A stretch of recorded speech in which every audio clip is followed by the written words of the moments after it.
Strike out his name, every wall, every statue, leave no trace. My lord, what crime did Pharaoh Akhenaten commit? He murdered the gods. 3,000 years ago, a king was condemned not just to death, but to oblivion. For 3,000 years, the desert held a secret that was never meant to be found.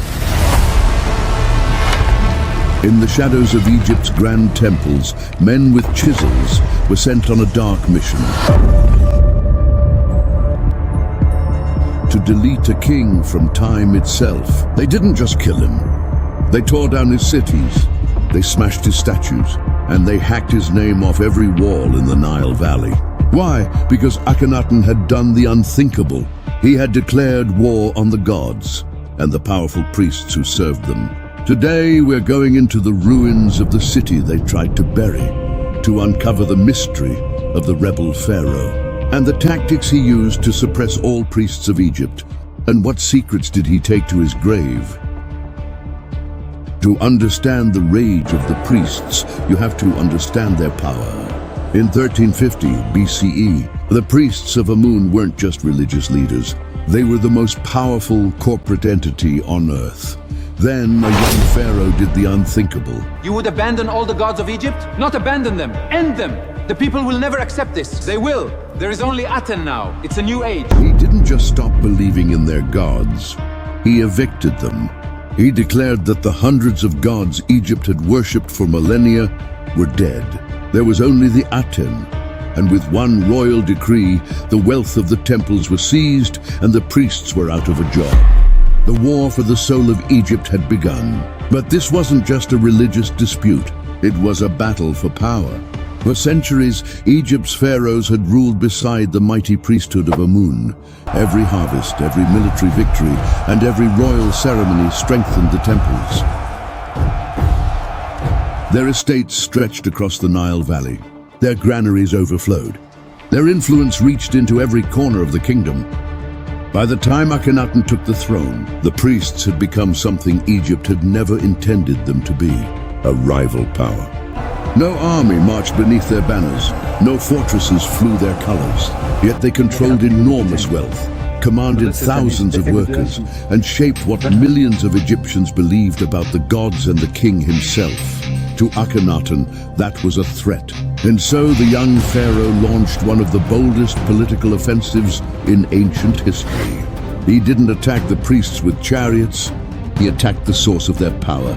Every temple closed was a treasury seized. Every god abandoned was a priest made irrelevant. Every offering redirected to the Aten weakened the institution that had dominated Egypt for generations. This was not merely a religious revolution. It was a hostile takeover of the Egyptian state. You speak of unity, but unity means surrender.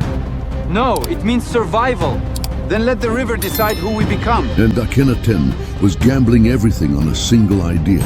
If the people worshipped only one god, then they would answer to only one intermediary, the pharaoh. For a brief moment, the plan appeared to work.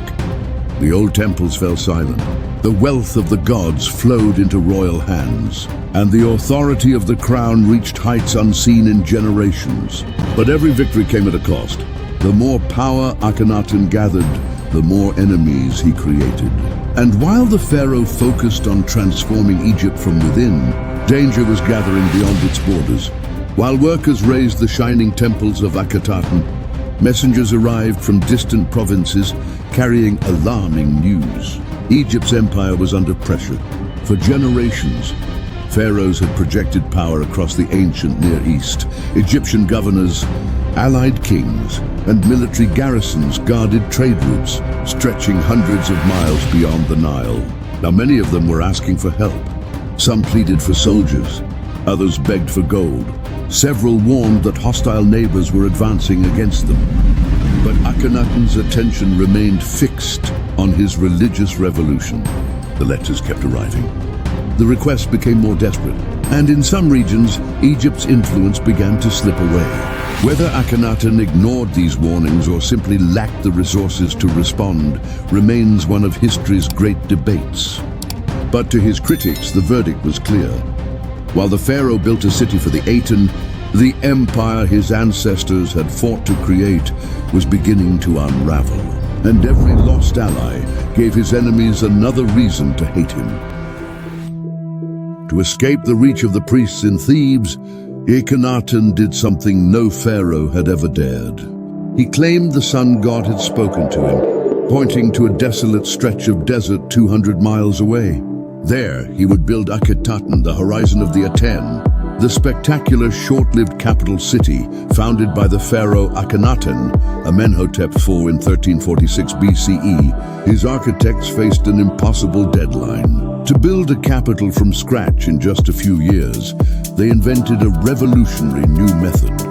They used talatat, small standardized blocks that a single worker could carry. It was the ancient world's version of prefab construction. In record time, a massive city of palaces and open-air temples rose from the dust. But it wasn't just the city that was different. In the workshops of Amun, a bizarre new style of art was born. For 1,000 years, pharaohs were depicted as perfect muscular gods. But Akhenaten broke the mold. He ordered his artists to show him with an elongated skull, a protruding belly and spindly limbs. The headdress requires finer detail here. Yes, my pharaoh. And ensure the chamber walls are thoroughly prepared for the painters. At once, my lord. Some modern doctors believe he suffered from a genetic disorder. Others believe he was trying to show himself as a blend of male and female, the mother and father of all people. Whatever the reason, his appearance was so radical, it likely terrified the traditionalists he left behind. Inside the royal quarters, life was a sun-drenched utopia. For the first time in history, we see a pharaoh showing affection, kissing his wife Nefertiti and cradling his daughters. It was a city of light, music, and constant celebration of the sun. But outside the palace walls, the mystery takes a darker turn. Recent excavations of the commoners' graves at Amarna tell a different story. While the king worshipped the sun, his people were starving. The bones of children and workers show signs of extreme malnutrition and broken backs from the frantic pace of building the pharaoh's dream. The Sun City was a paradise for one family and a graveyard for everyone else. And when the king finally closed his eyes, the people he had pushed to the brink and the priests he had humiliated were waiting. The time has come, Pharaoh. The gods await your judgment. When Akhenaten died in his 17th year of power, the Sun City died with him. His young son, a boy named Tutankhaten, was forced to change his name to Tutankhamun, severing the link to his father's god. The court packed its bags and fled back to the old capital of Thebes. The priests of Amun didn't just want the city empty, they wanted it gone. They treated the horizon of the Aten like a quarry, stealing its stones to build their own temples. The beautiful palaces were leveled, and the names of Akhenaten and Nefertiti were hacked out of the history books. For the next 3,000 years, the world forgot this man ever existed.